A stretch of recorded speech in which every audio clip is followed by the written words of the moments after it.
Hi there! Today I'd like to discuss how to prevent students from publishing Google Docs to the web using xFanatical Safe Doc. In educational settings, controlling the use of digital tools is crucial for maintaining focus, data security, and preventing inappropriate sharing of content. One feature that poses risks is the ability to publish to the web in Google Docs editors, which allows users to publish documents as public web pages. While this feature can be useful for collaborative projects or sharing information with a broad audience, students may misuse it to share sensitive information, bypass content restrictions, or post unfinished assignments. This is where xFanatical Safe Doc comes to the rescue. Safe Doc is designed to prevent students from publishing Google Docs to web, enabling teachers to create a safer and more controlled learning environment. Setting it up is a breeze.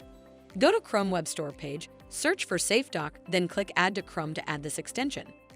Once it is installed, by selecting the Block Web Publish policy and setting the value to True, you can prevent students from publishing Google Docs to web easily. To know more, please visit xfanatical.com.